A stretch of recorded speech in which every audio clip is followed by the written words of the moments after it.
Hello guys, welcome everyone. Yes, people can leave the bar. That's very appealing.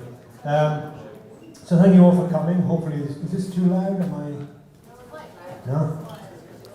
Quite loud. Quite loud. Okay.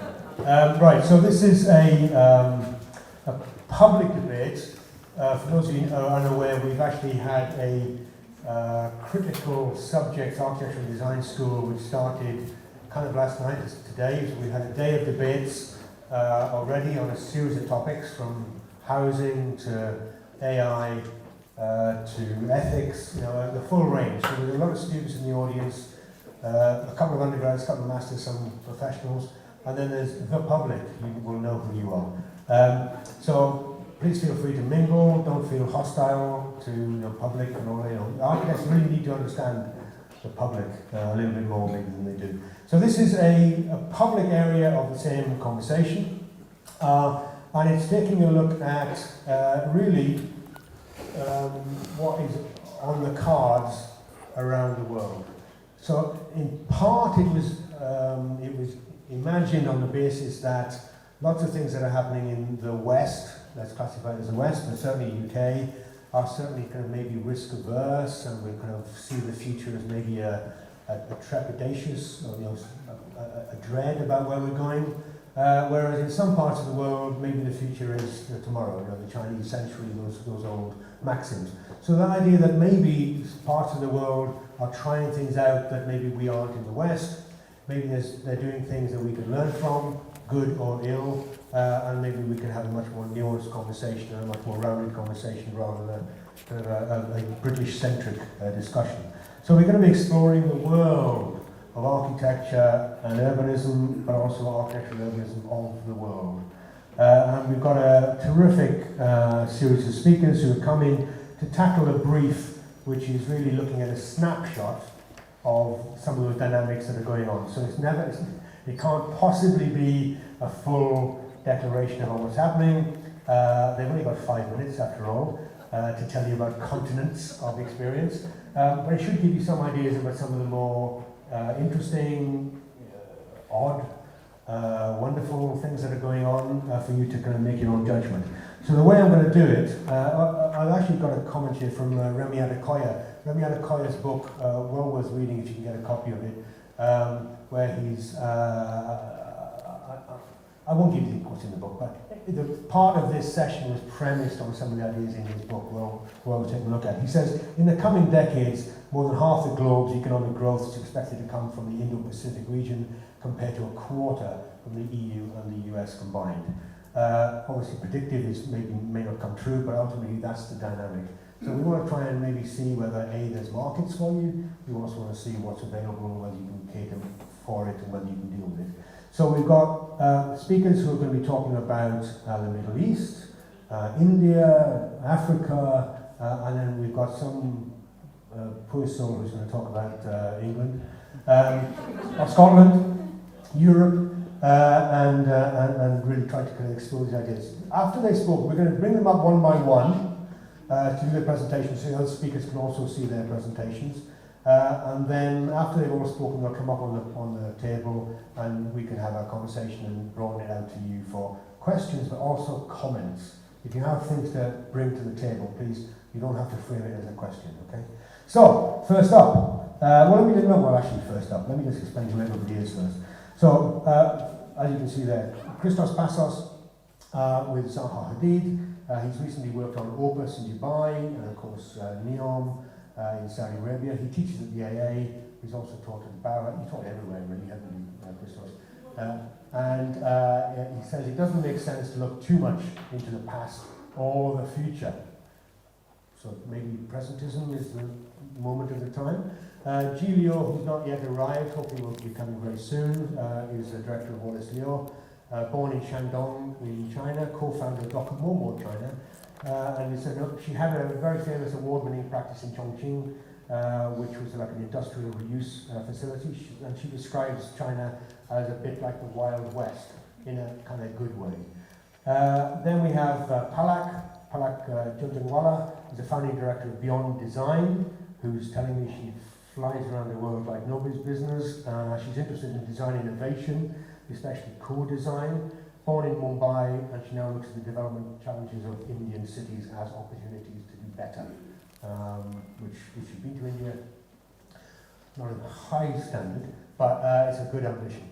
So we can do better. Then we've got Jide Ehezeli, sorry man, who works in a railway consultancy. He specifically explores the public transport networks and the train infrastructure of Africa more broadly, but Nigeria specifically. He wrote, it's the essential component of rural and national development in Nigeria has the most ambitious plans in its history, but the big question is will it work for everyone? It's a really kind of fantastically important question to be talking about on a really developing continent. And then Alan Dunlop will finish us off. He's from Alan Dunlop Architects. He's a writer, architect, artist. He's been with us all day for those of you who've been at the conference. He worked all over the world, but he's based in Scotland, outside Glasgow, and got the most difficult task, I suppose, as I say, of demonstrating the positive aspects of Western architecture and urbanism. So, even though you can't see them, if you give them a round of applause, I will take it on their behalf. So, can I ask Christos if you would come up, please, and do your presentation? And I'm operating the machine from afar, so if you want to just tell me next slide, please, in the old-fashioned way, I'll do that. All right, so,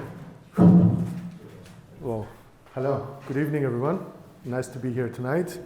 So, 27 slides, because I thought Neom is a bit of a biggish subject, but it's going to be 11 seconds per slide, so it's going to be a fast one.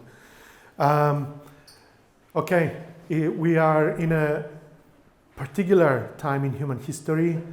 I feel that technology is moving this way, ecology is moving this way, and I want to try to graph this sort of middle way as much as we can. Next. No. Yes? Okay. Okay. So, UN Sustainability Goals. Why Saudi, you asked me?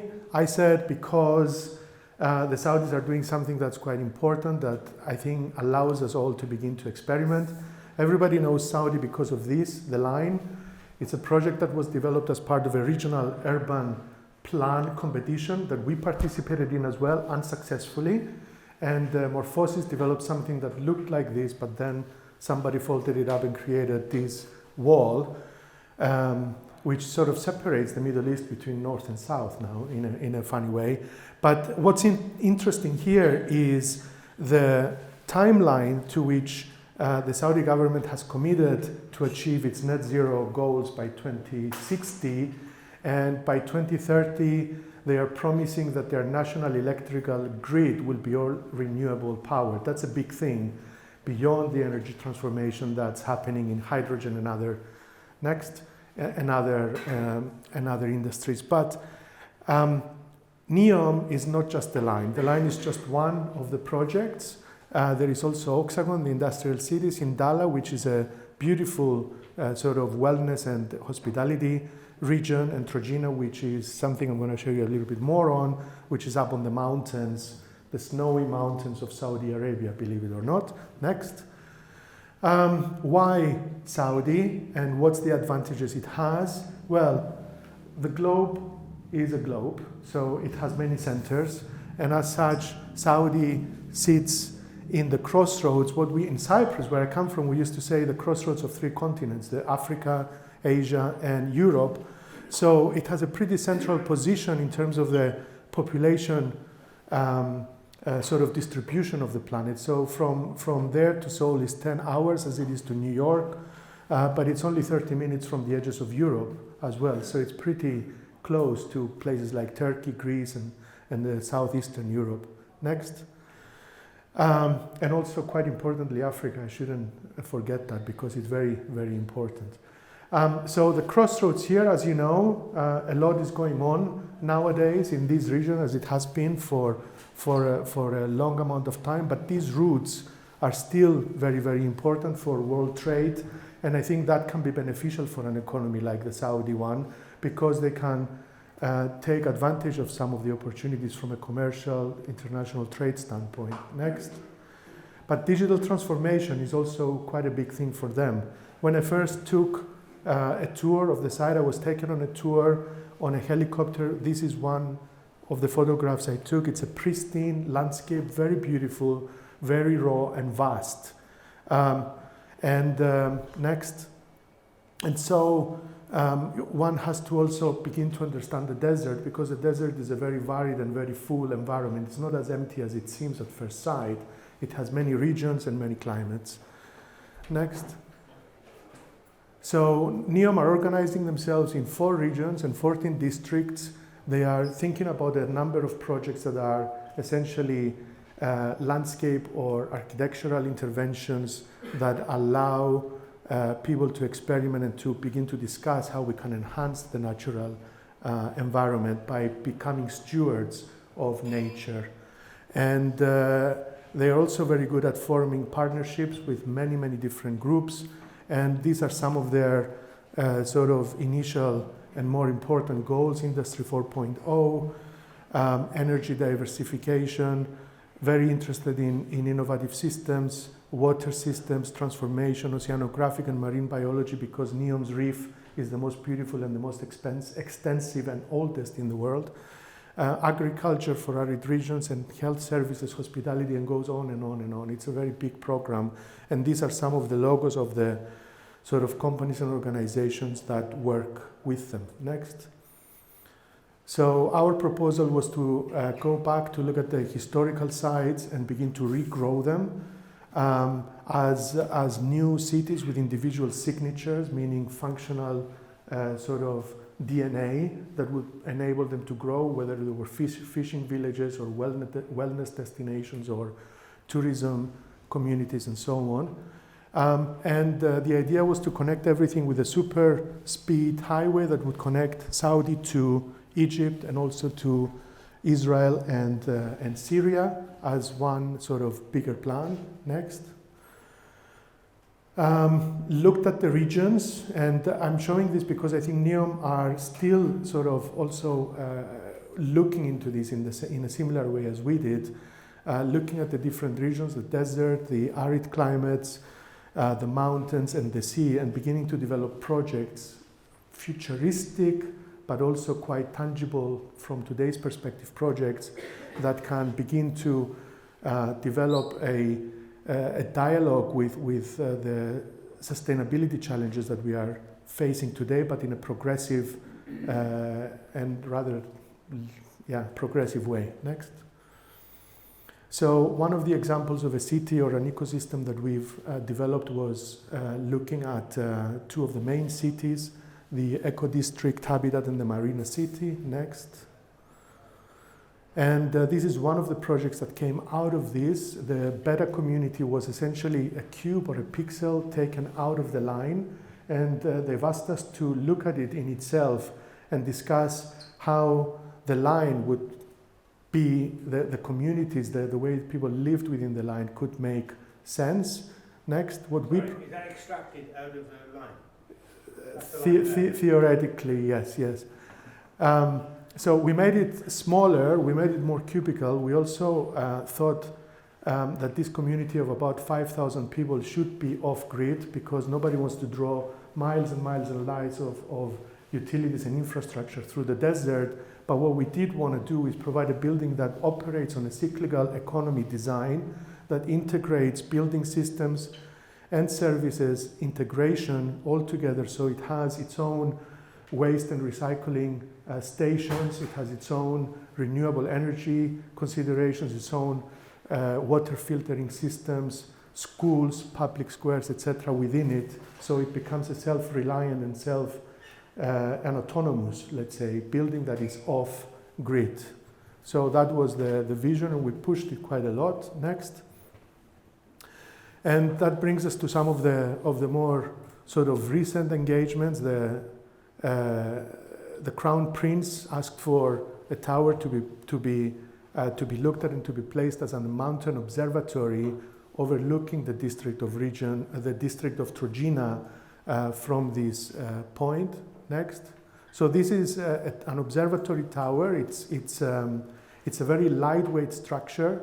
very thin, and has functions on the base, in the middle, and the top. It's developed as a series of beautiful cascading crystalline elements, but it's also very perforated. Next. And only in some of the areas of the building you have occupation where people can go and enjoy the landscape around it. Next. In close inspection, the tower is very porous and very perforated, and that makes the structural tonnage of it, the weight of it, very light. It's a light tower. Next. We entered the building from the base of the mountain within a space called the grotto, which is excavated into the gut of the mountain, and from there people enjoy a kind of a revealing experience where you go out from darkness into light and you see the territory all around. Next. So these are some of the views. The integration of physical experiences and virtual experiences is key to the way these projects are developed. So enhanced augmented reality information is integrated usually within the buildings, and all the peaks around, we're not showing it here, but all the peaks around are, or some of the peaks around are occupied by some additional projects. Next. This is our cafeteria and observatory at the mid-level. Next. The upper level observatory. Next. And the tower at nighttime. We are looking into ways to reduce the light, to minimize the amount of light that we're going to be using only in the areas of the cascades. So it becomes almost like a candelabra project rather than something that's fully lit and very loud. So we're trying to reduce it as much as possible. Next. And the second project is a very small project. This is a deck on the mountain projecting out of the slope. Next. It's essentially a series of pavilions, a restaurant and a cafe. It becomes a kind of a place where people can go and look at the mountains. They can hear about the history, the geology, from Paleolithic times all the way to today, the heritage. So it's very interesting vantage points.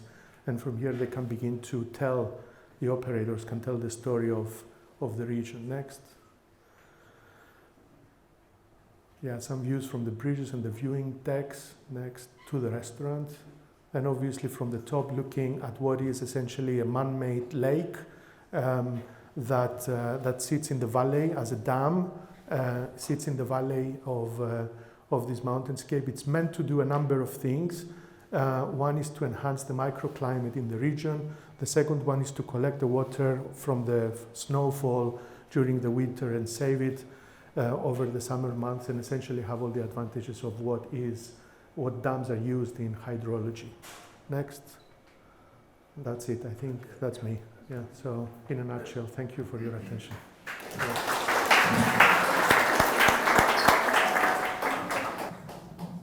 Okay, well, I have a few questions, but we'll save that till the end. Thank you very much, Christos. I think is Giulio in the room? Oh, you are? So I didn't mean to sound depressed about that. I'm delighted. Thanks. Giulio. So I say Giulio's founder director with Wallace Neom, done some very award-winning schemes actually in Chongqing, and have really made a name for themselves on this kind of industrial reuse technology. So let me see if I can work this out.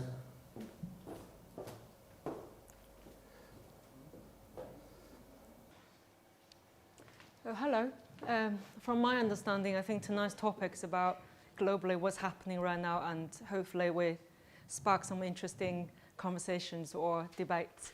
So, so this is our experience. I will mention briefly about where we came from. We sort of, is that working? Oh yeah, this. Right, okay. So I just had a tiny accident earlier. Right, can you hear me better? On? Yeah. Is this working? Yeah. Thank you. Yeah, so we were based in China from the year 2013 all the way to 2018. So we're kind of slightly less touch base with what's happening in China after that, but I'll mention my information from other resources and also people collaborate with and etc. So this was the project we won quite a few awards with. So this is a transformation of an old steel factory to a museum and creative industry workplace. So that project runs from 15 to 19.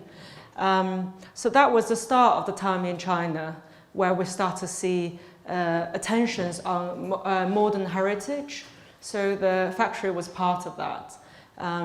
So before we went to China, I was very actively promoting the awareness of modern conservation, architectural conservation.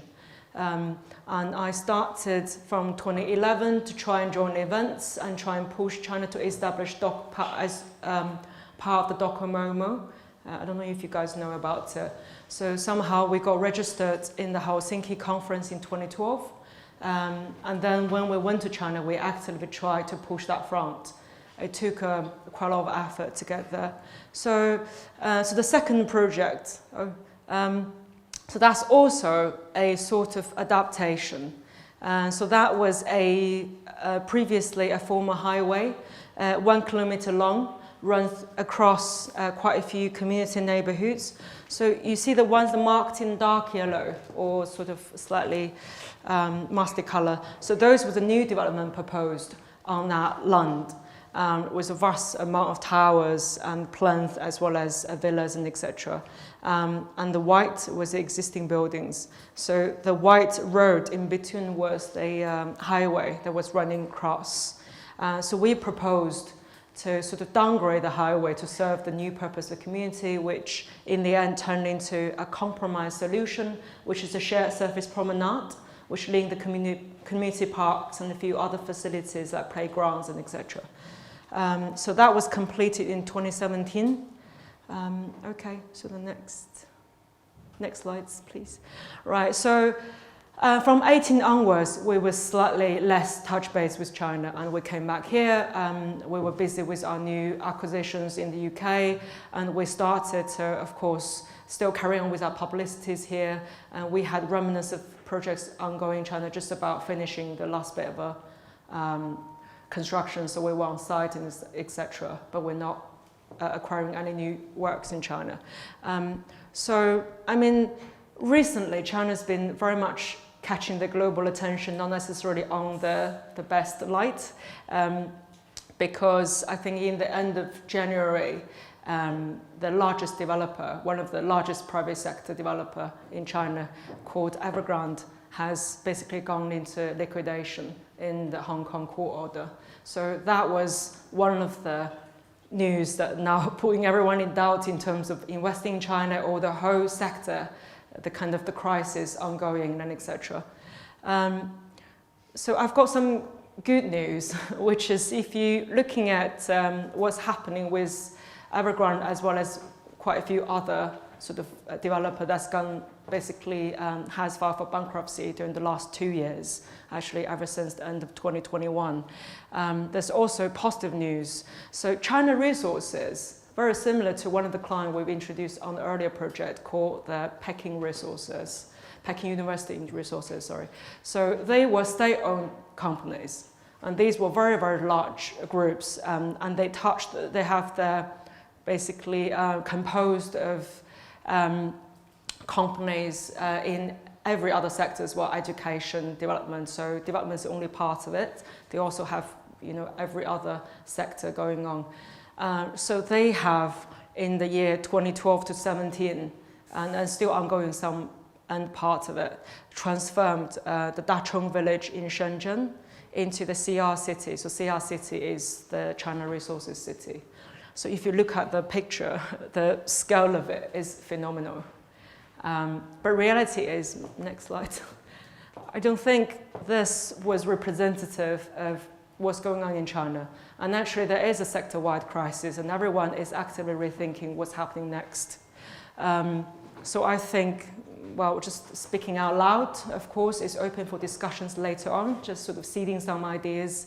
I think the future of China might involve reuse, which is what we've been doing. Regeneration, yes, we were part of it, and repurpose. because a lot of ghost towns are still happening and we don't know what to do with them as the fail of the delivery by the developers and who wrapping up the projects and who's going to be delivering all of those is in question. So that's me done. Thank you very much. If you want to take a seat in the front there, Jane, that would be useful. Very good. And the questions around what's actually going on in China, where there are many, many tens of thousands of properties which are just lying fallow, concrete framed, so the repurposing and regeneration has a slightly different take to it than maybe you would imagine in UK especially. Okay, next one up we have Palak Janjanwala, Founding Director of Beyond Design. Sorry, I can't multitask.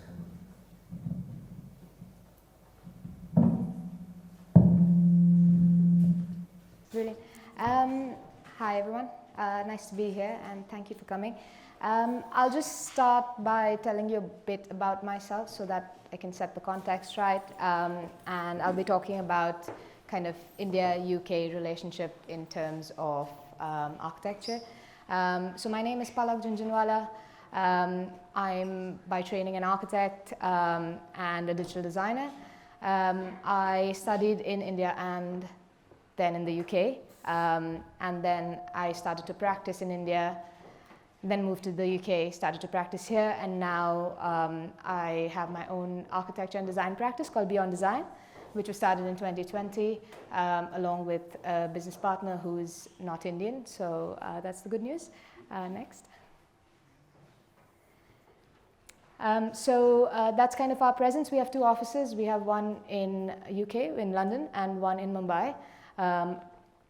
And our projects are kind of spread out, mostly in the UK and India, but there's a few in between. So Germany, Italy, we're starting some work in Dubai and that region now, and in India it's a bit spread out from the north to south, mostly on the western side of the country. And those are kind of person locations, so London and Mumbai. Went backwards, I think.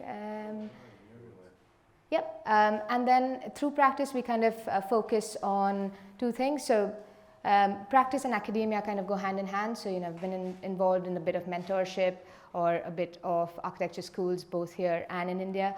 And through practice and through academia we constantly are looking at sustainability, innovation and inclusivity as sort of three value systems that we would like to propagate through the work that we do. So just to put in context, 2050, if we look at the global economy, India kind of stands right now at about $4 trillion GDP. UK is 3.59. I'm just giving approximate numbers here. So India has now overtaken UK in the size of the economy, so it's the fifth largest economy in the world.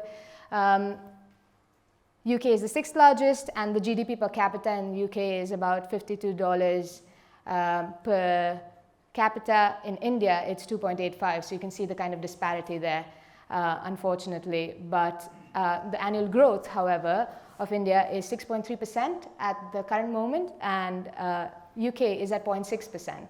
So it's kind of a huge difference, and the future is looking bright, of course, for India. And you see where it's going. 2050 kind of predictions are that India would be at about a $22.2 trillion economy, and UK is growing only to $5.2 trillion. So we're just kind of trying to paint a picture of what's coming and what pace India is moving at the moment. So in terms of economic comparison, we've just spoken about this. So where we are right now, 2024, there's not much of a difference in the economies. 2050, we've got a huge difference. Next one.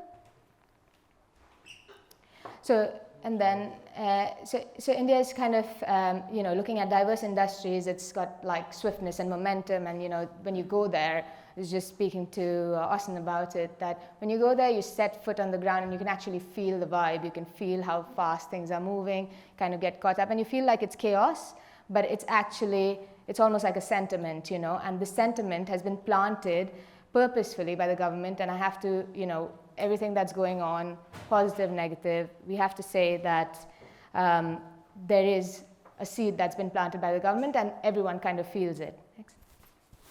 And this has been done from the economic side with these two main movements. One is Make in India, and the other one is Atmanirbhar Bharat, which is self-reliant India, if I translate it.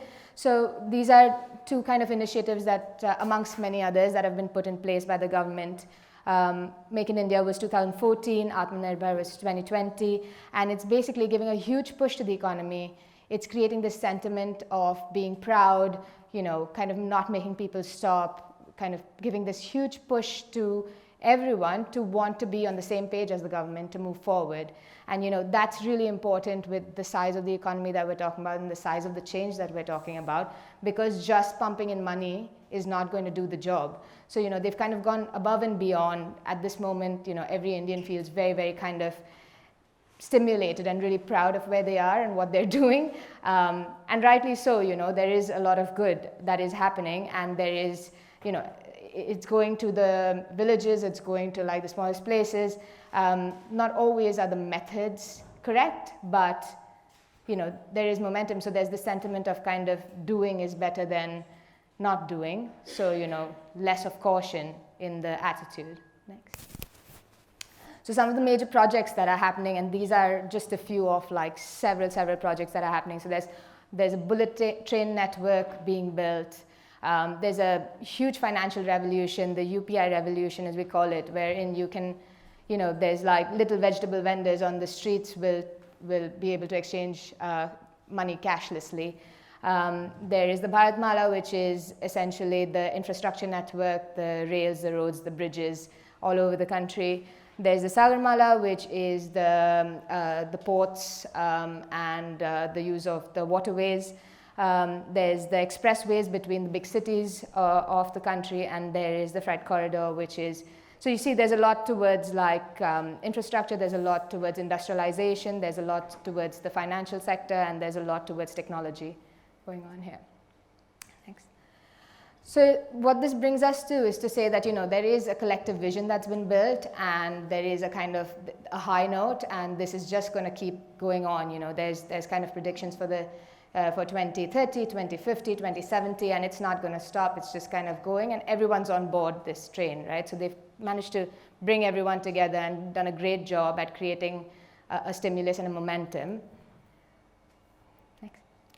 And just want to kind of come to this slide, which is kind of the conclusion, saying that there is high economic growth, but everything that's in red here is kind of the things to watch out for. Everything that's in green is what I attribute a slightly more positive note, or what has been built as sentiment right now. So while there's high economic growth, there's low GDP per capita, so that's something that we need to work towards. There's low women in the workforce, there's a high inequality index.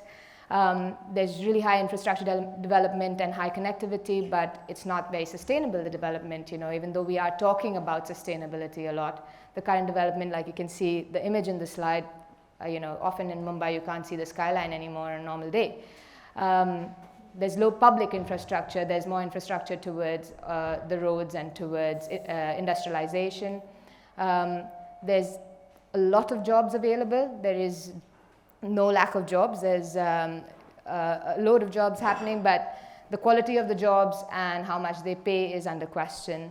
There's high development of healthcare, but yet the rate of malnutrition and the rate of mortality in kids is quite high. There's high transport infrastructure, and there's also a lot of talk about green infrastructure, but we're talking about reducing mobility footprint, we're talking about pollution levels being really high, and talking about low public infrastructure again. So the conclusion that I want to leave everyone with is really that, while doing is better than not doing, we're at a time where doing it right, is that better than not doing? Or, which way would you go? So it's really a question. It is improving people's lives at the end of the day. It is kind of, the general sentiment is very positive, and that is not restricted to the cities, that is restricted to all the people in the country. So I put it out to all of you, like, is it something that's positive or is it not positive? And how can we grow really, really quickly, but grow in a way that suits everyone and suits the kind of climate crisis that we're dealing with and so on. Thank you. Thank you very much.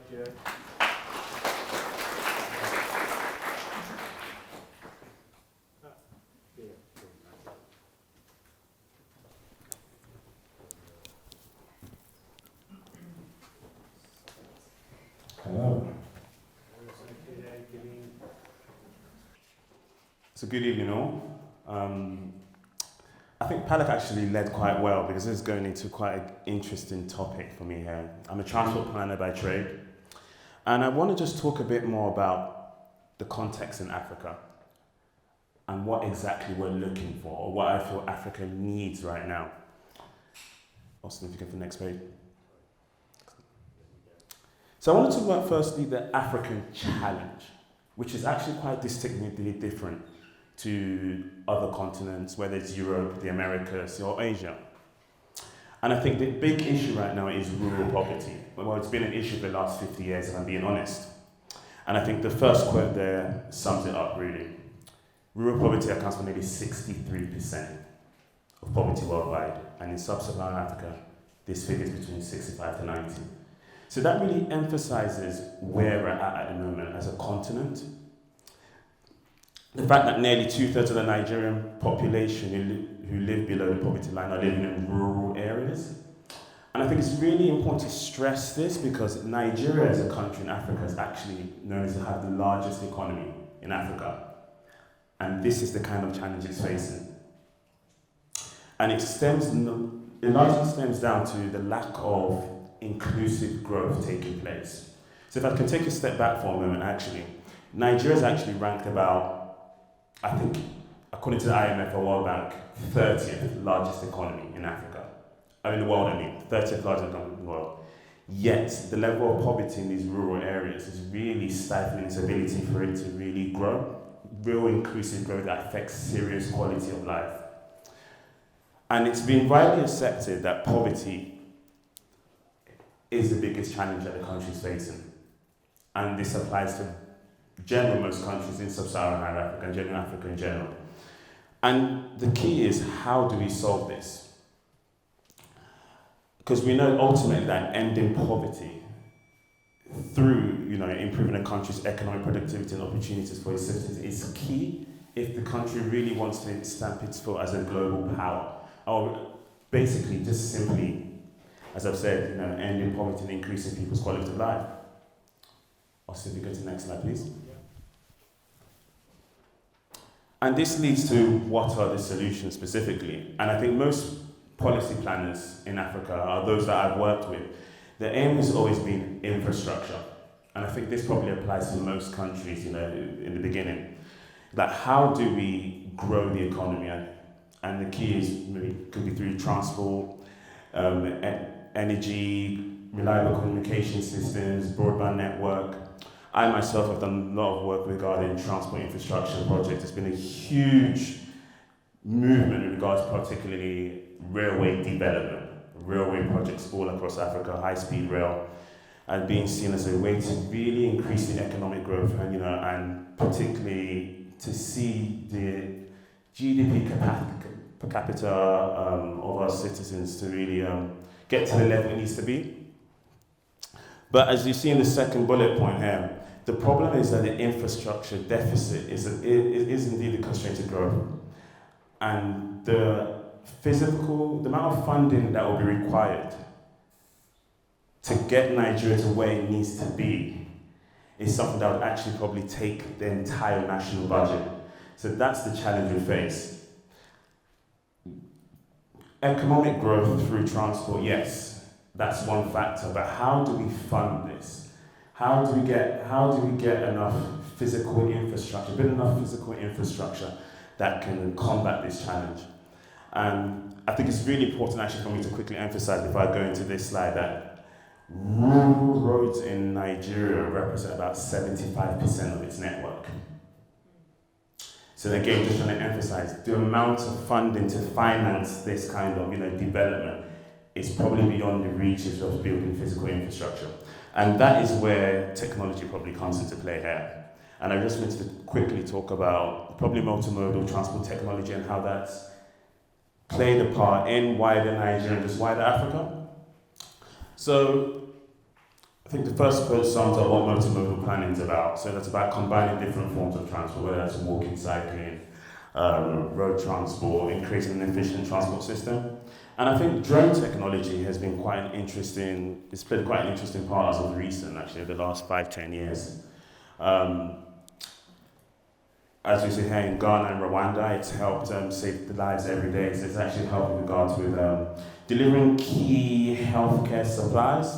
And I think the second point really emphasizes what I mean by how technology can provide transformational economic development.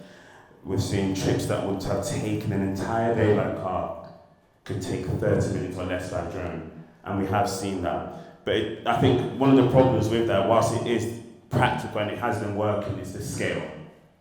So, for instance, work with harder physical infrastructure, like where you're able to, carry way more, haulage, several tons. Well, these are quite small in the smaller scale, but still, it's just showing you the potential that technology can have in terms of really transforming economy.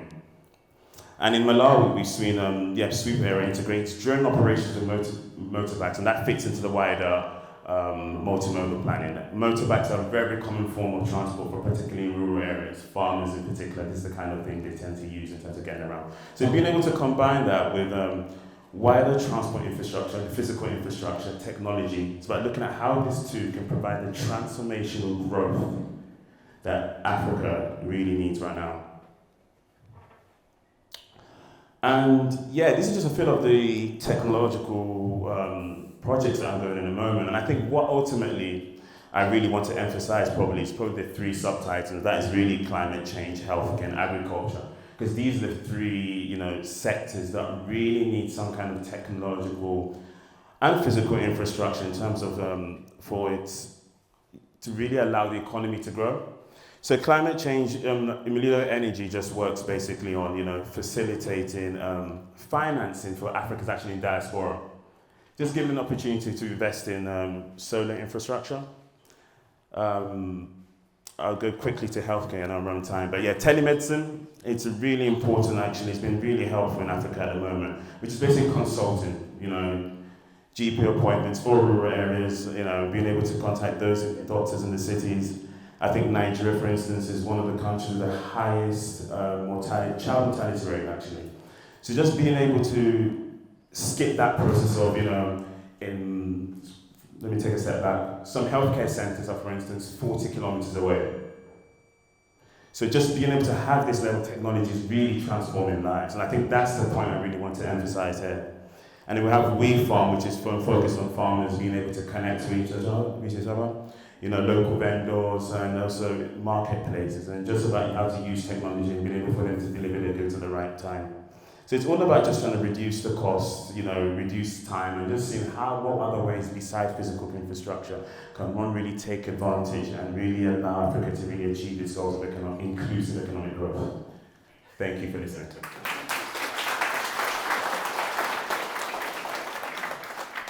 Thank you very much. Thank you very much.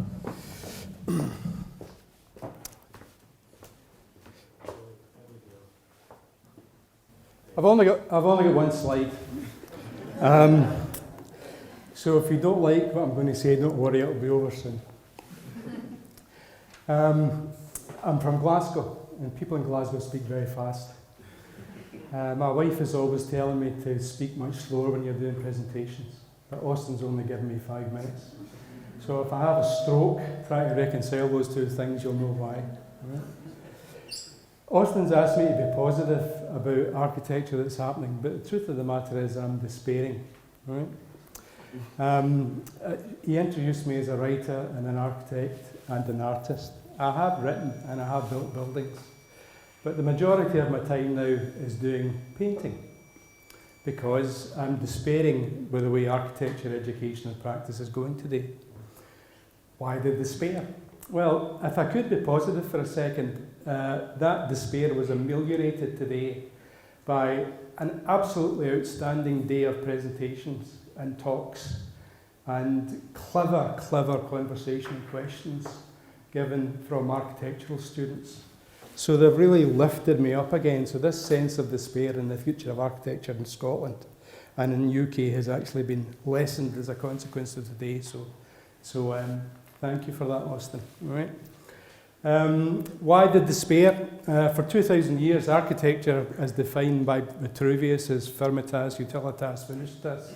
That's what I always believed it to be. It's not equalitas, diversitas, saving the planetas, which is what architectural education and what practice has actually become. These are the issues that we only talk about when we talk about architecture. When I get together with my colleagues in schools of architecture, that's what's promoting it and that's what's driving architecture. I noticed that two of the presentations that started here also started with the idea of the big S, the big sustainability word actually being the promotion thing that drives the practice itself. That for me is ruining architecture and ruining architectural education. We no longer talk about beauty, we no longer talk about context, we don't know who the canons of architecture are. You ask an architectural student about the works of Lou Kahn or Utzon, or talk about the Sydney Concert Hall, or talk about Alvar Aalto, or talk about Mies van der Rohe. Very, very rarely do they actually give you something that is any kind of insight as to how important they were as far as what they gave to architectural education and what they gave to architecture in the world. I listened to Patrick today talking about how Zahid's work practice works. And they don't do sketches. My students only do sketches. They don't work in computers. And not only is that the case, because for me, you know, I've never seen a computer drawing that I'd be happy to hang in my wall. But it's not about, you know, the purpose of actually drawing a piece of drawing.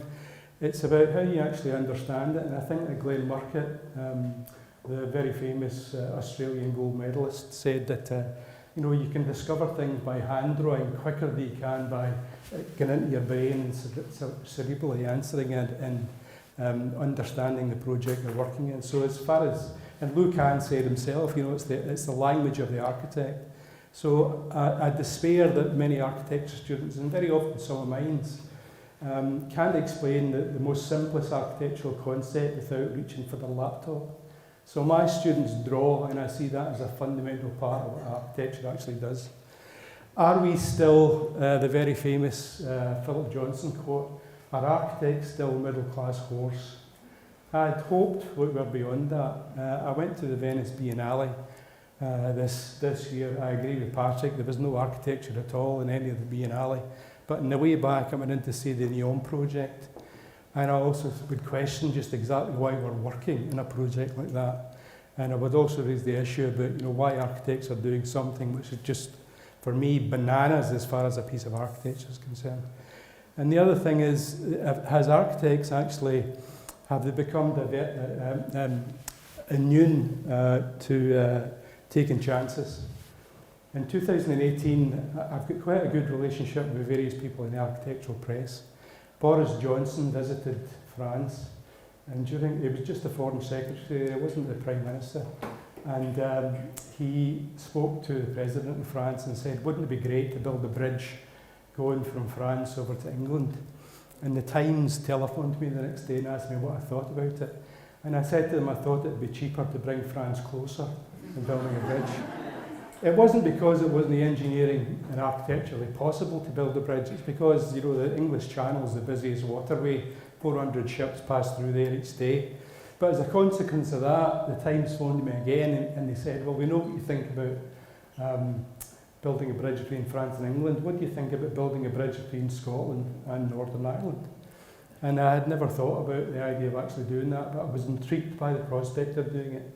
And I studied it for almost, I don't know, maybe a year, maybe 18 months. I became quite prolific and quite expertise in the possibility of actually doing that. It was covered by the architectural press all over the world, the idea of actually building a bridge between Scotland and England. I was working in Australia. I got off the plane. The first question the architects I was working with asked me is, how's your bridge going? I went to the Parliament. I spoke to the Scottish Parliament, the prospect of doing that. But it all came to a halt, right, when Boris Johnson came out, then Prime Minister, and said, why don't we build a bridge between Scotland and Northern Ireland? And quoted me we'll follow Professor Alan Dunlop's advice here. It'll be a brilliant project and he knows how to do it, so we'll do that. And overnight, politically, the whole thing just died. I was no longer invited to speak at the Scottish Parliament. No Scottish parliamentarian wanted to speak to me. No Labour Party member wanted to speak to me, and there was a few, all just simply because Boris came out in favour of it. So the question I'd like to ask as part of a debate is that, have we become as architects risk averse? And I read in the Architects Journal just before I come down here, Norman Foster, one of our greatest architects, complaining that HS2 is no longer going to go from Birmingham through to Manchester. I was at a presentation 3 or 4 years ago where the person who was running the HS2 project was describing what it was going to be like and how it was going to follow through. So they had a very thick pen, indelible pen marking the line between London and Birmingham.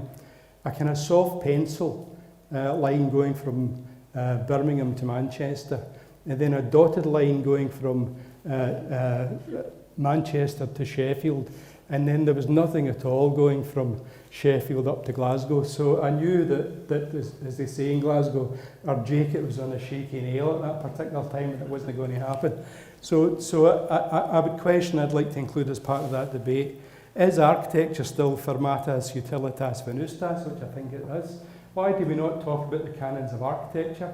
Why is sustainability and elements of that driving what it is architecture is all about, rather than the real things that it's all about?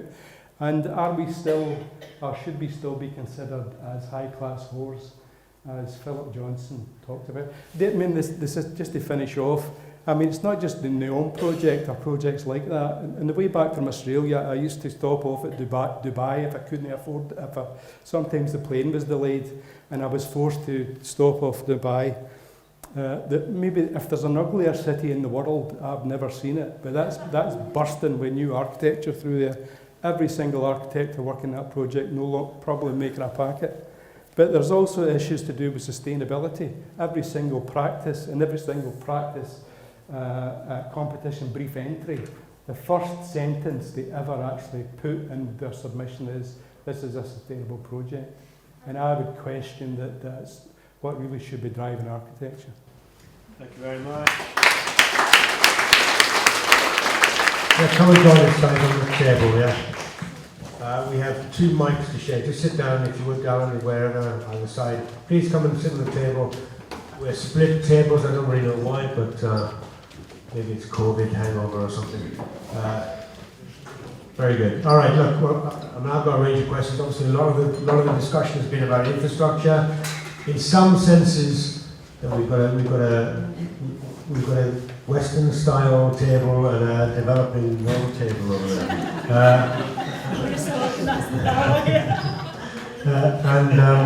That's how colonialism starts, isn't it? No, but a lot of it's about infrastructure, I think.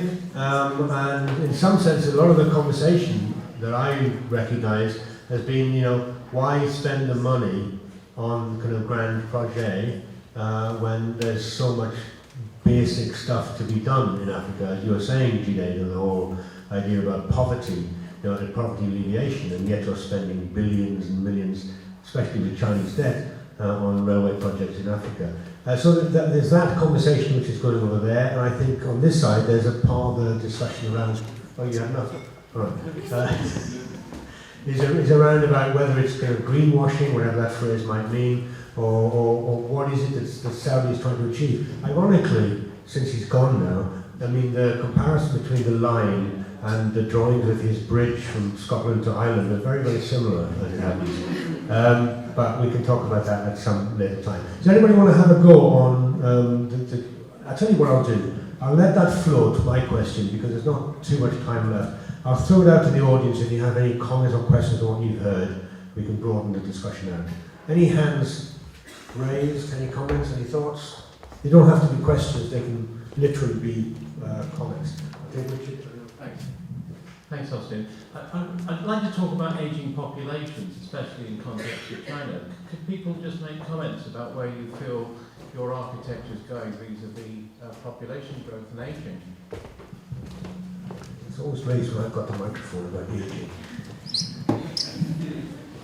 Thanks. I'd just like to put a challenge back to Alan, which is to say that he's asked us to, it feels like you've asked us to rekindle the spirit of modernity there, and to ask why we're not taking bold steps and making bold visions, and perhaps some of the kind of economic geography shift that's taking place here is a reflection of how much the spirit of modernity lives in some of these other regions, not perhaps in Europe, but in Saudi, in China, in India, and leads us to vision setting, bold statements that drive us towards a potential architectural renewal.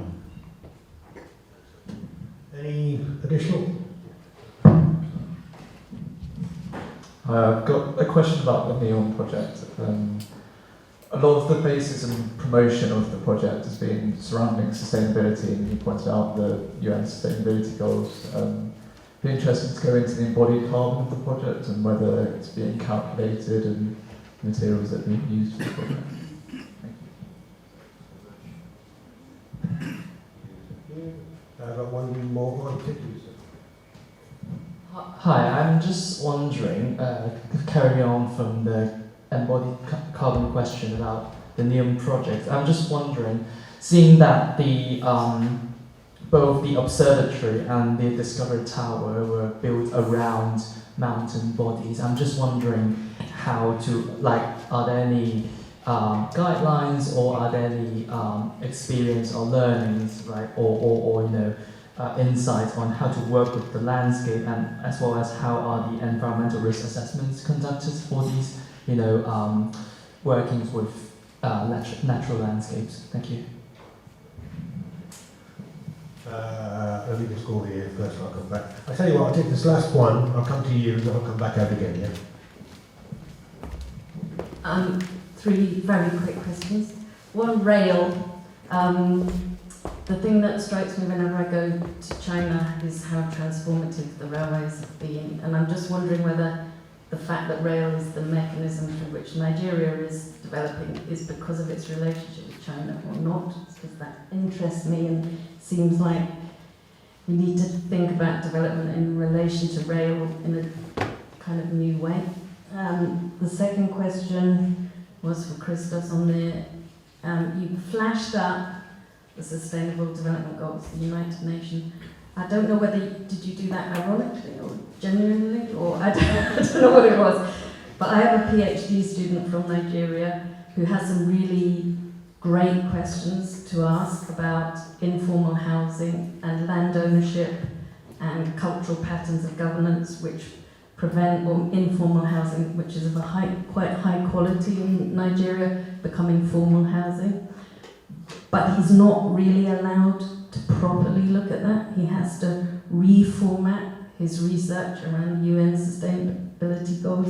And it seems like they're a burden on Nigeria and on people studying in the UK. They're not a mechanism to help us understand the world or to change it. So I wonder why we should keep referencing them, because they're not a great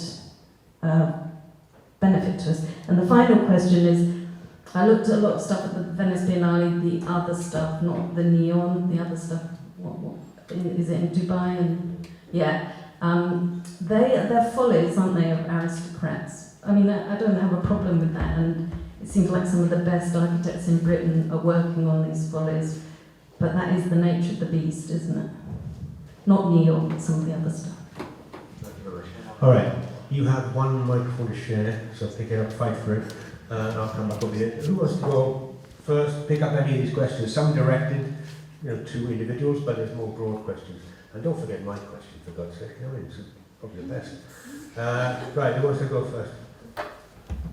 No, you don't want me to go first. Break the ice. Okay. The reason why architecture has been captured in teaching and in practice by issues to do with saving the planet and planet destroyed and sustainability and stuff like that is because none of the heads of schools in architecture today have actually built a building. Right? Architecture is about building buildings. That's what we do as architects. And the reason why it's been captured in practice, is you don't win a project unless you promote that project in the first element of your discussion when you're presenting to a client about issues about saving the planet and sustainability. That's the reason why, and I don't know how we got into this situation, but more importantly, I don't know how we get out of it. I genuinely don't. And as I say, I was encouraged today by a tremendous session and really, really bright students asking brilliant questions, which give me hope for the future of architecture. And I'm not despairing. There's some really good architects working in the UK. Neil McLaughlin, for instance, is an exceptional architect. So there are people who are kind of bucking the trend, who are resisting this drive and this narrative about the climate crisis, and they're producing exceptional architecture, architecture of the highest quality. Just very quickly, let me use that. Just very quickly, are you suggesting that ideology, that philosophy, or the horizons we're calling it, is that infecting, or you can see it in some of the schemes in other continents? We're not talking about Neom, are we talking about?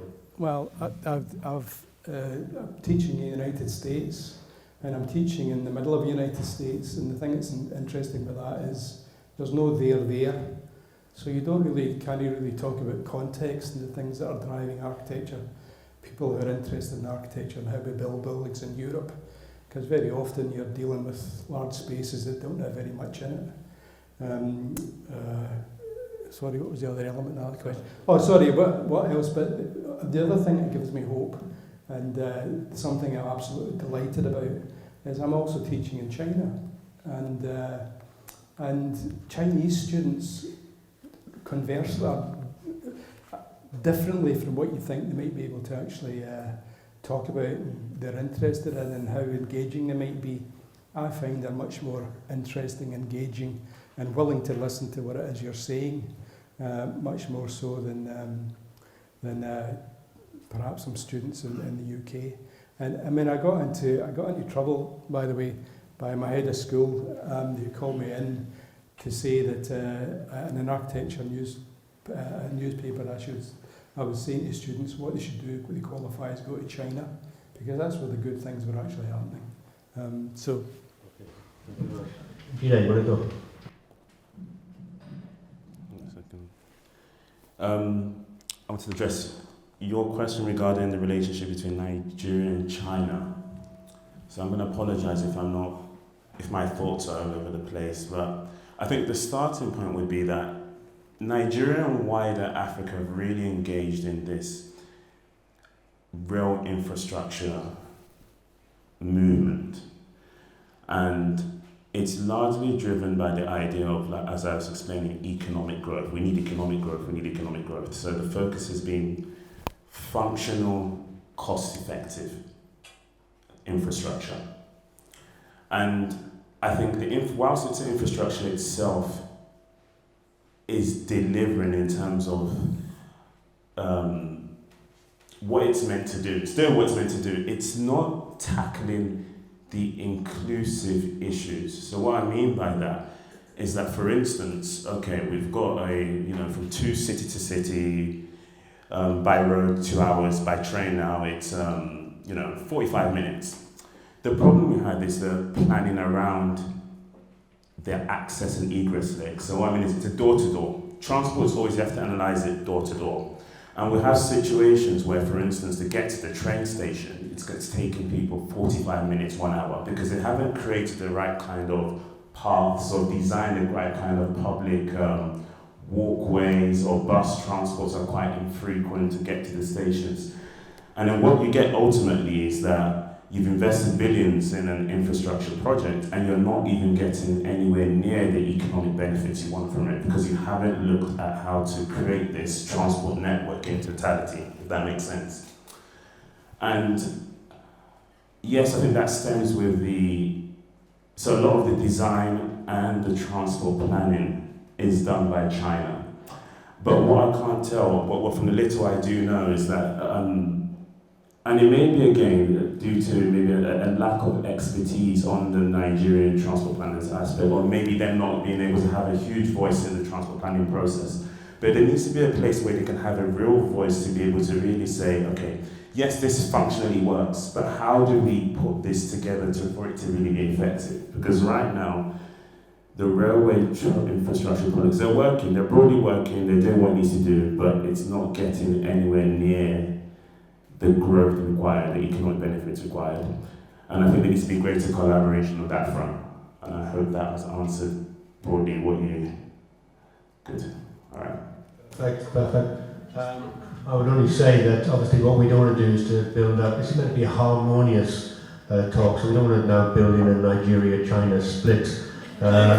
Some more data is what we need these days. Yeah. Just to carry on from what you've been saying, and I think that was a very interesting question, and I think maybe I'll try and link a few other questions together. I think in terms of, I have no expertise in large national planning transportation, and I have no political insights to what China's doing in Nigeria apart from building transport and delivering physically and economically. But I do have some basic thoughts about how transport was linked to the geo-development. For example, if, as you described, Nigeria is largely formed of rural areas, very, very much dispersed and very much hard to connect. And I think that actually brings me all the way back to what Alan was mentioning in Northern Ireland and Scotland has the same problem, where the travel distances from one household to another is so vast. Therefore, a basic transportation, as we normally familiar with, will not be able to sustain it because the amount of cost associated with building that network will be way beyond what was the purpose of it serving, as you say, the actual demand. So NHS been having issue supplying, say, in Scotland, in vast amount of rural areas in Scotland where it's been very hard to connect. And that same problem happens probably in Nigeria as well. And Chinese railway has been largely, so as every other Chinese infrastructure system has been largely based on the fact that we have fundamentally pushed urbanization, which means we suck up all the rural populations, actively encourage them to move to cities and become urban population, and we build all of the infrastructure, education, everything included, the soft infrastructure, the hard infrastructure included, so to form this sort of very efficient clutter around transport links. So then you can have a high-speed link, say it will serve the same purpose as to serve between London to Birmingham. And then again, because we have the center of the clutter and the urban demand and population to support that efficiency. And ultimately, when it goes beyond that, the efficiency has massively dropped. Therefore, the calculation and all the rest of it, the spreadsheet fall apart. So that's just my... Thanks. I mean, it is true that in China, the way that they build infrastructure networks, especially railways, is on a very precast, concrete, elevated network, so it very rarely relies on ground conditions to be a major problem. So you just have columns with spanning track, and it's a high-level railway. That can be done very, very quickly, very, very fast, very efficiently. But it is also the case that that flies past lots of rural developments, leaving them even more excluded. And there's a very good book which is just out called Invisible China, which is looking at the massive poverty within rural China, which is pretty equal to what's going on in Nigeria, of scale and of low level of payment. So very good book, recommendation, Invisible China.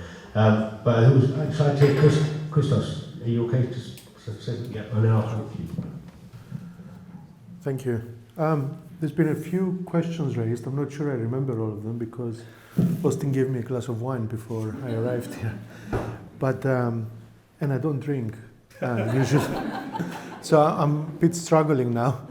But I should also say that I didn't come here as a spokesman of the Saudi government.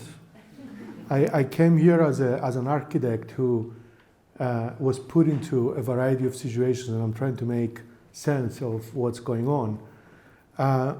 And I also don't proclaim innocence or guilt, but I do want to figure out where this thing goes. And one thing that attracted me and some of my colleagues to this project was because they've given us the opportunity to dream about what Neom could be and to provide positive imagination about what this place can be.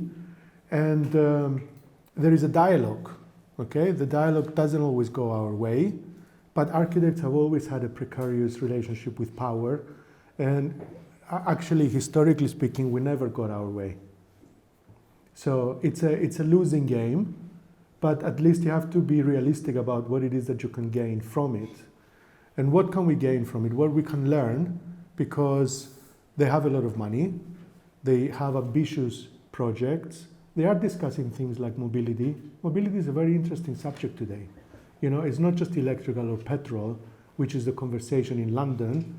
It's all about autonomous mobility, it's all about air mobility, sea-based mobility, land mobility. How does that change? How does that affect logistics? You know, in Europe, we speak about 15-minute cities, and we went from, oh my God, it's such a great idea, to, oh my God, it's such a menace, literally. And it's like this confusion constantly in the European sphere is tiring. And I think there is a sense that you can maybe do things, or at least we're trying to, within the limits of the liberty that we are given. I would like to say something about the classical Vitruvian paradigm, because I speak about, and I love classical architecture, you know, from background and all. But I also think that we have to respond and reflect to the zeitgeist of where we are today, and that is the place in which we are thrown in time.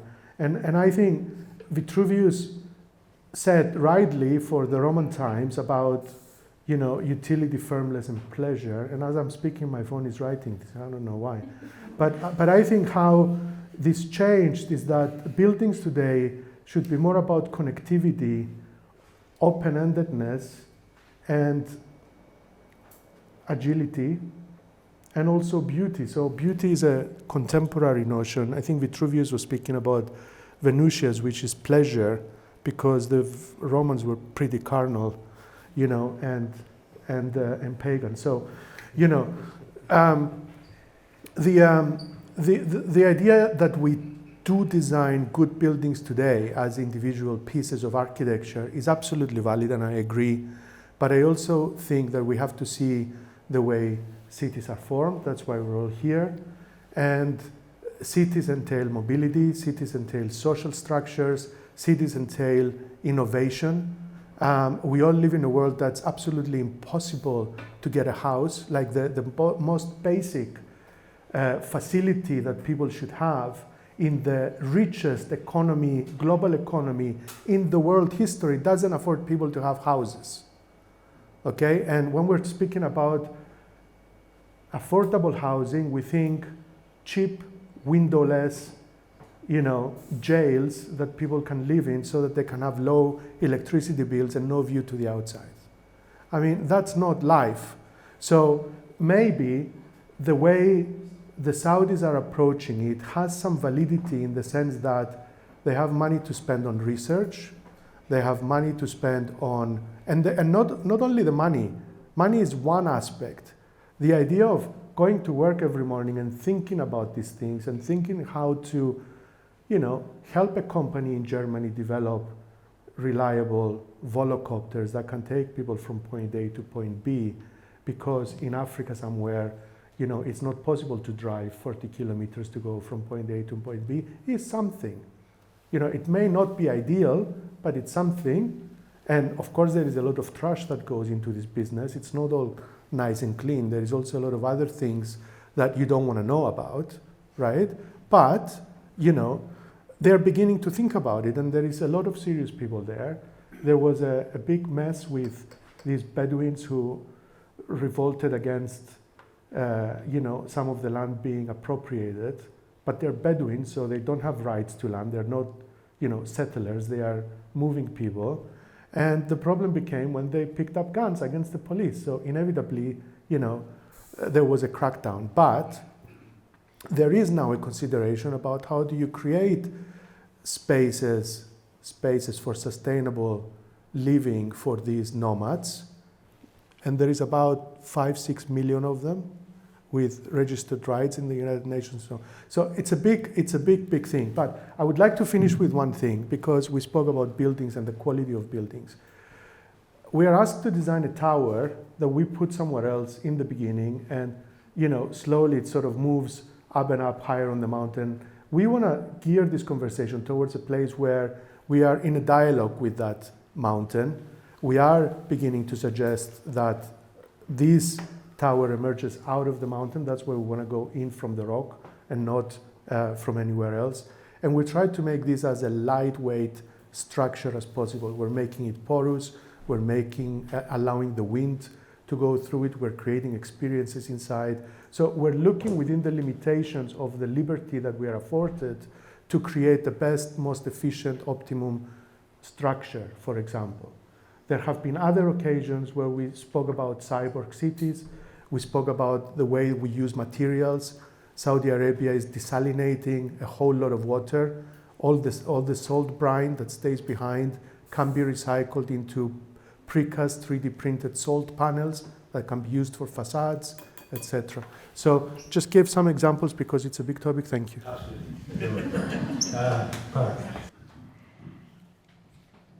I mean, there's so much that's been spoken about that I don't know where to start or finish right now. But maybe just on, I'll try and stitch a few things together. I think in terms of the topics that Alan touched upon, I don't, kind of working in the UK and India simultaneously, it's very dual. The experience is very, very dual. While the focus may not always be on beauty, there are many other things that are being talked about outside of sustainability, I have to say. So that might be something that kind of forms a part of a brief because it has to, but there's a lot of more kind of practical or impractical vision-based things that are being talked about. And that's quite contrasting for me. I do think that sustainability and other things are important to talk about in the same breath. And it is something that developed countries can afford to do because of the progress that's been made, and it therefore shouldn't be lost because it is a need of the time, and architecture should be able to respond to current issues sensitively, whether they're related to people groups or whether it's related to the climate that largely affects everyone. And therefore, the kind of things that we, the approach that we take, let's say, in an Indian context and a UK context would be quite different, but they both inform each other, and that's the kind of beauty of the practice that we're able to kind of carry on a daily basis and keeps us quite engaged. On the kind of aging population and shifting of the momentum from the west to the east, I think it's India, one of the reasons why it's progressing so fast is, though there is overpopulation, as many might say, India looks at it on a government level as an opportunity because it has the highest level of a young population right now in the world. So kind of pushing innovation, pushing growth and development from an economy point of view, which means an all-rounded development, is much easier. There's much more kind of hardworking people who are able to kind of carry on the work, new education, and therefore new ideas and growth. So, it kind of plants the seed for innovation very, very well, and kind of is one of the only populations that is still growing at a decent rate. Most other populations are already starting to decline or predicted to decline in the near future. And as we can see, like, there are, the larger projects are happening in the east now, and there are lots of people from all around the world that are engaging there. So again, the shift of kind of ideas and exchange of ideas becomes very important, because there is something kind of with craftsmanship and with traditionally less to do with industrialization and technology that kind of is born in the East, and that can inform the beauty side of practice in the West in a way. and come together quite nicely and bud into some of the projects that we've seen in recent times kind of come up. There's also, I think, a decentralization of sort of historic hubs as far as India is concerned. So moving populations to urban areas is kind of problematic in a sense, because it leads to an overstressing of infrastructure in those places and then a failure of system as a result. So therefore you see sort of there's more of a desire for everyone to move to the urban parts of the country, but the government trying to push the opposite in a sense, trying to decentralize and trying to build 60, 80 airports in the country at the same time, trying to transfer people, and then kind of having different issues, which is with the mobility footprint, for example. So I'm not sure if I've created more questions than answered, but that's kind of a synopsis. Thank you very much. Sorry to wind you up. Right, look, we started a bit late, so if we can carry on for another 10 minutes, I'd be grateful to you. But that means I'm probably going to take 2 or 3 questions from the audience, which have to be proper, punchy, short, to the point, and general. So don't really target it at one person. That's not really fair. And then the biggest task is I want to come to you guys, and you have to be short and punchy. I know, as a Glaswegian, you are short and punchy. Hey. Right. Hello. Slightly strange question aimed at everybody on the panel. So in 30 years' time, for all your respective expertise on your respective countries, what would success look like? So if we're sitting here in 2054 at 8:05 on a Thursday evening, and you thought, oh wow, success, this is exactly how I would have wanted to go for India or Nigeria or Glasgow even, what would you say success looks like? Set that off mic. I'll try to be quick, but as a solutions provider, I wonder how much of the people and the indigenous groups in, I was thinking Nigeria, goes into the implementation of the transportation infrastructure that other solutions. Like for example, a village is without a well. The women trek miles to another village to collect water. A conscious and well-meaning group come in and build a well in the village. They dig up and do what they need to. The women ignore the well and still trek miles to the other village to collect water. And so was it all a waste of money?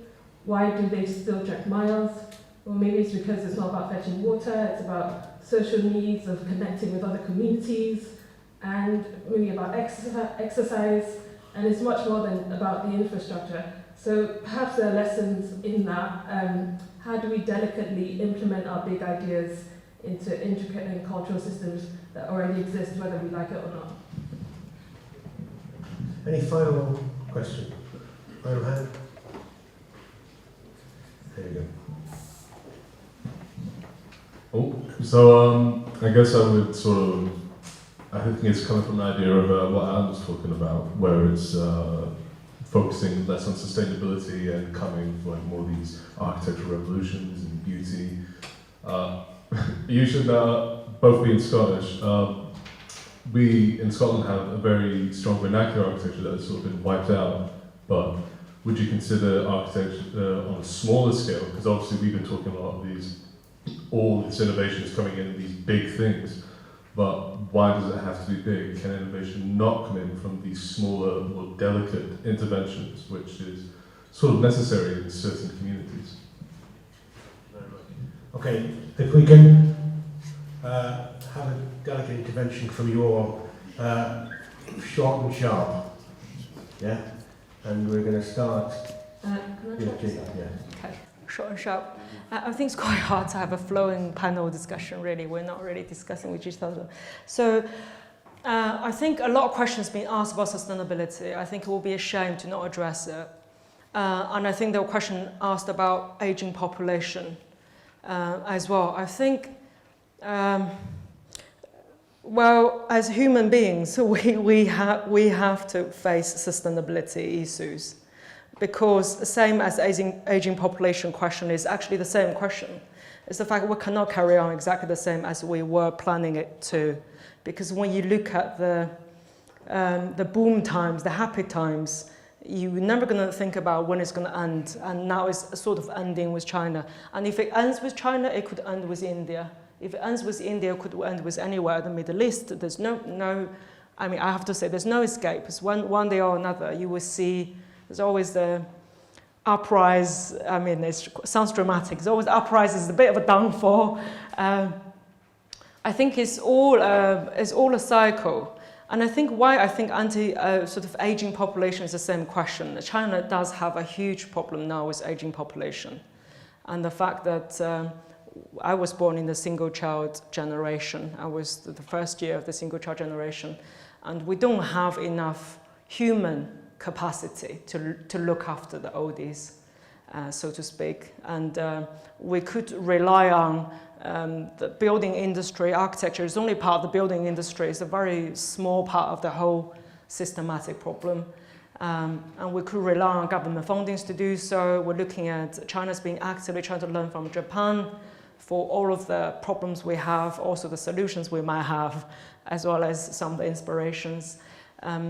But inevitably, we're going to have to face these issues. And someone's asking about, future opportunities, and I think all we maybe mentioned within ourselves about what's the future opportunities for architects.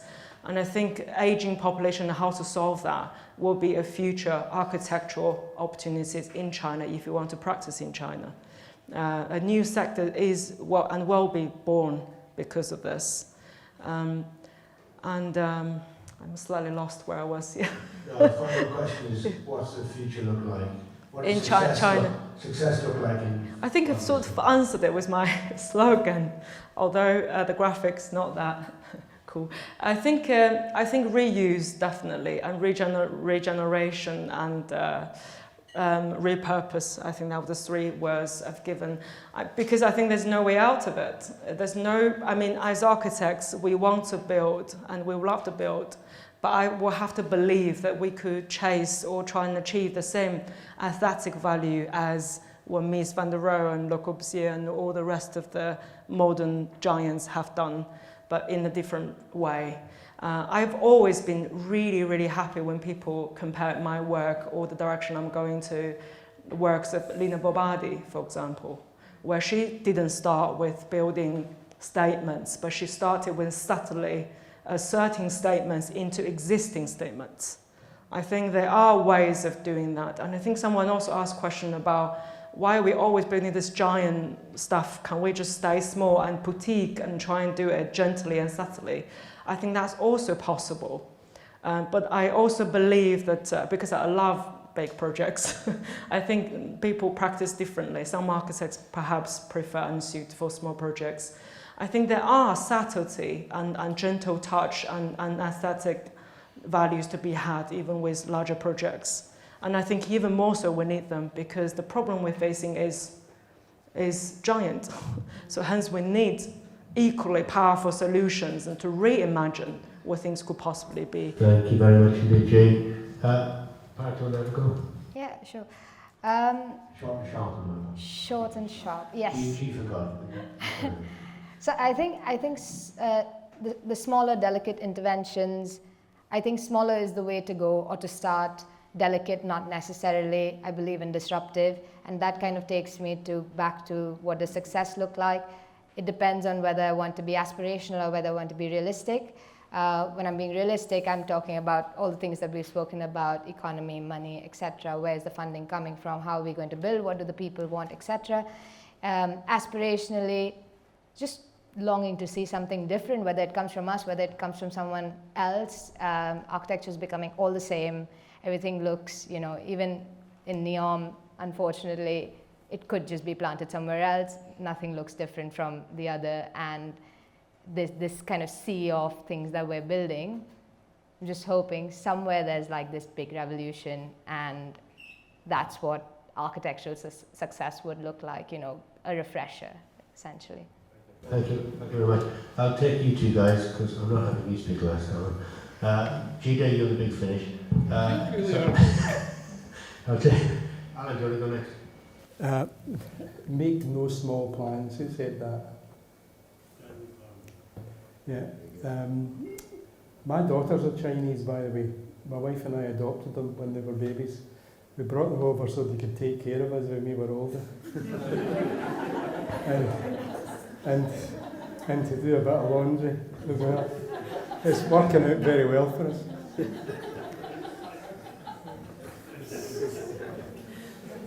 Where do I hope we'll be in 10 years' time? I hope we'll look back in 2024 and we'll say, what the hell was that climate crisis all about? Climate crisis is, if there is, I don't dispute that there's changes happening to the climate. Whether human beings are responsible for it, I think is, the science in that isn't settled, despite many people telling you that it actually is. How this is going to be resolved and solved is through human ingenuity, I think, because that's how we've always done things. Very good, thank you very much. Chris? Okay, the aging population problem was solved in the past. I think larger non-nuclear families could be a solution. Somebody raises you for the whole life, you can afford them 10 years to take care of them as well. That's a basic human ethic. I think that's a good starting point. Or the other option is robot carers, so take your pick. You know, successful world in 30 years' time should definitely be not what Hollywood is promoting. And number 3 is I hope the Middle East can once again contribute to the global culture and economy by providing some decent leadership that doesn't only start from oligarchs, but also comes out of the sort of grassroots, bottom-up sort of power that the region has to escape war and hate and all the stupid stuff that are happening these days. So I hope that some of these leadership can proliferate and can make people a bit more jealous and a little bit more ambitious to do what's good for the common good. Yeah. Very good. Thank you very much. So you never thought of that, did you? Gina? Yeah, I'll probably tackle the question that you had on the indigenous communities. So I've actually written an article about that, and it's quite, I think ultimately, one thing that you realize is that there's so many different indeed communities and different traditions. And what I mean by that is it's so simple things like, for instance, you know, one village goes to this village instead of the near one, simply because there's a historic connection between the two. And I think that emphasizes why wider transport planning in Africa probably needs to put a lot more emphasis on stakeholder engagement, a lot more energy and resources in that, in my opinion. I think it is happening, but probably not at the scale required, I think. But there are these little details that I think that, while they seem simple, I think if they get them right, they could really lead to huge changes into the quality of life for the citizens, which is ultimately what the country wants and needs. And I think that leads into the actually final question, which was about what does success look like in 30 years? And I think for Nigeria, 30 years is, 2054.